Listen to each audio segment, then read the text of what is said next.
दोस्तों आज तक तुम लोगों ने यह लाइन बहुत बार सुना होगा, बी फोकस्ड। फोकस करना सीखो। जब भी तुम कोई गलती कर देते हो तो तुम्हारे माता पिता या तुम्हारे स्कूल टीचर तुमको ये डांट कर चुप करा देते होंगे कि फोकस्ड रहना सीखो वरना कुछ हासिल नहीं होगा। आई एम श्योर तुम में से किसी को भी यह नहीं बताया गया होगा कि फोकस्ड कैसे रहा जाता है। दोस्तों हमारा यह जो दिमाग है ना, वो पूरी तरह से साइंटिफिकली काम करता है और अगर हम कुछ गलती करते हैं तो इसके पीछे भी साइंटिफिकली कोई रीजन होता है। और इसकी सबसे अच्छी बात क्या है कि इसको ठीक किया सकता है। आज के इस वीडियो की सबसे खास बात यही है कि इस वीडियो में तुमको फोकस्ड रहने का कोई ट्रिक नहीं बताने वाला हूँ। फिर भी इस वीडियो को पूरा देखने के बाद तुम ये अच्छी तरह से समझ जाओगे कि फोकस्ड कैसे रहा जाता है। तो अब से इस वीडियो का कोई भी पार्ट मिस मत करना।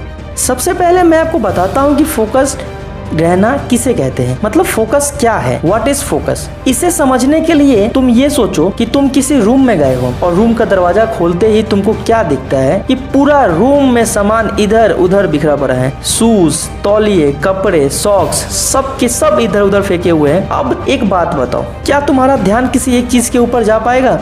बिल्कुल नहीं। इन बिखरी हुई चीजों को यदि एक जगह कलेक्ट करके रखा जाए तो इस प्रोसेस को ही फोकस करना कहते हैं। अर्थात जब बहुत सी चीजें तुम्हारे सामने बिखरी हुई थी तब तुम किसी एक चीज को देखते थे तो कभी दूसरी चीज को, फिर कभी तीसरी चीज को। तुम किसी एक चीज पर ध्यान नहीं दे पा रहे थे, लेकिन जैसे ही तुमने सभी चीजों को एकत्रित करके एक जगह रख लिया तो अब तुम सभी चीजों को एक साथ ध्यान से देख पाओगे। इसे ही फोकस होना कहते हैं। अब इसी तरीके का इस्तेमाल तुमको सफलता प्राप्त करने के लिए अपनाना चाहिए। सफलता पाने के लिए यहाँ दो चीजों पर ध्यान देना बहुत इंपॉर्टेंट है। पहला तो तुम खुद हो, क्योंकि सफलता तुम्हें प्राप्त करनी है, और दूसरा यह दुनिया है जहाँ से तुम्हें सफलता प्राप्त करनी है। अब सफलता प्राप्त करनी है तो तुमको खुद भी फोकस करना होगा और इस दुनिया पर भी फोकस करना है। अब तुम सोचोगे कि फोकस करने के लिए तुम्हें क्या करना होगा और कैसे करना होगा। तो सबसे पहले मैं यह बता दूं कि तुम खुद को और अपने बाहरी जीवन को बहुत आसानी से फोकस कर सकते हो। अब जो मैं प्रोसेस बताने वाला हूँ उसको ध्यान से सुनो। मान लो कि तुम्हारा जीवन एक सर्कल है। अब जब तुम इस सर्कल के चारों तरफ देखोगे तो कभी तुम्हारी नजर सर्कल के अपर पार्ट पे जाएगी तो कभी लोअर पार्ट पे जाएगी, कभी लेफ्ट जाएगी तो कभी राइट जाएगी। कुल मिलाकर तुम सर्कल के किसी एक पार्ट पर ध्यान नहीं दे पाओगे। लेकिन यदि तुम इस सर्कल को छोटा करते जाओ और एक पॉइंट के रूप में बदल लो तब तुम्हारी नजर केवल उस बिंदु को ही देख पाएगी और इधर उधर बिल्कुल भी नहीं भटकेगी। लाइफ में अक्सर होता क्या है कि हमने एक गोल सेट कर लिया है और उसके पीछे 1-2 साल लगा दिए, लेकिन फिर जैसे ही पता चलता है कि मेरे दोस्त ने किसी और फील्ड में सक्सेस प्राप्त कर लिया तो हम भी अपना गोल छोड़कर उसके पीछे उसी फील्ड में चले जाते हैं। फिर वहाँ सक्सेस जब नहीं मिलती है तो हम फिर उसे छोड़कर किसी तीसरे फील्ड में निकल पड़ते हैं। उदाहरण देकर के बताता हूँ। उदाहरण के लिए मेरा गोल एक क्रिकेटर बनना है। बहुत स्ट्रगल और बहुत साल उसके अंदर लगा देने के बाद एक दिन मुझे अचानक दिखा कि मेरा एक दोस्त आईएएस बन गया। उसकी सफलता देखकर मैंने भी आईएएस बनने की सोची। सफलता नहीं मिली तो किसी और को देखकर बिजनेस स्टार्ट करने का सोचने लगा। ऐसी स्थिति में तुम भटक जाते हो और अपना ध्यान किसी एक गोल पर नहीं रख पाते हो। अब तुमको करना क्या है? सिंपल है। अब तुमको करना यह है कि गोल की दुनिया को छोटा करना है। इस दुनिया को छोटा करते समय जो गोल तुम्हें पसंद नहीं है उसे छोड़ते जाना है और तब तक छोटा करना है जब तक तुम्हें तुम्हारे पसंद का कोई एक गोल सामने ना आ जाए। गोल्स कैसे बनाते हैं इसके ऊपर मैंने एक वीडियो ऑलरेडी बना रखी है, उसका लिंक मैं डिस्क्रिप्शन में दे दूंगा, उसे जाकर देखना। पर फिलहाल इस वीडियो को पूरा देखो। अब तुमने सारे गोल्स को छोड़कर अपने पसंद का एक गोल सेलेक्ट कर लिया है। अब तुम्हारा फोकस केवल और केवल अपने मनपसंद गोल पर ही होगा। अब जो अगला स्टेप है वो ये है कि तुमको अपने अंदर ध्यान देना होगा। इसके लिए तुम्हें अपने अंदर की दुनिया अर्थात खुद पे फोकस करना होगा। ये करते ही तुमको तुम्हारी शक्तियों अर्थात मेरिट्स और कमियों अर्थात डीमेरिट्स का एहसास होने लगेगा। तुम महसूस करने लगोगे कि तुम देख सकते हो, सुन सकते हो, एक्शन ले सकते हो। तुम्हारे अंदर कॉन्फिडेंस है, पेशेंस है, डिजायर्स है, बहुत सारी स्किल्स भी। तुम्हें इन सारी शक्तियों को समेटकर अपने माइंड में एक जगह पे रखनी है, क्योंकि आगे अपने रास्ते पर चलते वक्त तुम्हें इन सभी की जरूरत पड़ने वाली है। इसके अलावा तुम देखोगे कि तुम्हारे अंदर बहुत सारी कमियां भी है। तुम देर से उठते हो, तुम्हारे अंदर आलस है, खुद को देने के लिए तुम्हारे पास वक्त नहीं है, क्योंकि वे वक्त तुम बेकार की चीजों में ज्यादा दे देते हो। तुम्हें अपनी शक्तियां और अपनी कमियां दोनों का एहसास होना चाहिए। शक्तियों पर काम करते चले जाओ और कमियों को दूर करते चले जाओ। जब तुम ये काम कर लोगे तो तुम्हारे अंदर एक अलग ही कॉन्फिडेंस होगी और इस स्थिति में तुम अंदर से भी फोकस हो जाओगे। अब जब तुम बाहर और अंदर दोनों जगहों से फोकस्ड हो गए हो तब तुमको अपने अंदर की सभी फोकस्ड पावर को अपने बाहर के फोकस्ड गोल पर कॉन्सेंट्रेट कर देना है। यह वह स्थिति होगी जब जब तुमको केवल अपना मनपसंद गोल दिखाई दे रहा होगा और उसे प्राप्त करने के लिए तुम अपने अंदर की सभी शक्तियों को एक साथ उस गोल को पूरा करने में उपयोग कर रहे होगे, ऐसे में तुम्हें सक्सेस पाने से कोई भी नहीं रोक सकता। स्वामी विवेकानंद ने भी फोकस्ड रिलेटेड एक बात कही थी और वो ये थी कि अनेकों में से एक विचार लो, उस विचार को अपना लक्ष्य बना लो, उसके बारे में सोचो, उसके सपने देखो, उस विचार को जियो, अपने दिमाग, मांसपेशियों, नसों और शरीर के हर हिस्से, हर समझ शक्तियों को उस विचार में डूब जाने दो तथा बाकी सभी विचारों को किनारे रख दो। यही सफल होने का तरीका है। और अंत में मैं बस इतना कहूंगा कि यदि धरती पर किसी एक जगह पर फोकस होकर खोदना जारी रखोगे तो एक दिन पानी का भंडार तुम्हारा होगा, लेकिन यदि अनेकों जगह खुदाई करोगे तो ना तो पानी मिलेगा और ना ही जिंदगी बचेगी। तो आज के लिए बस इतना ही। आई होप कि आपको आज के इस वीडियो में काफी कुछ सीखने को मिला होगा। अगर यह वीडियो आपकी लाइफ में जरा सी भी वैल्यू ऐड कर पाई है तो इसे लाइक करें, कमेंट करें और हर जगह इसे शेयर करें। और ऐसे ही इन्फॉर्मेशनल वीडियोस के लिए चैनल को सब्सक्राइब करके बेल आइकन को दबा दें ताकि अगली वीडियोस की नोटिफिकेशन आपको मिल जाए। तब तक के लिए जय हिंद, वंदे मातरम।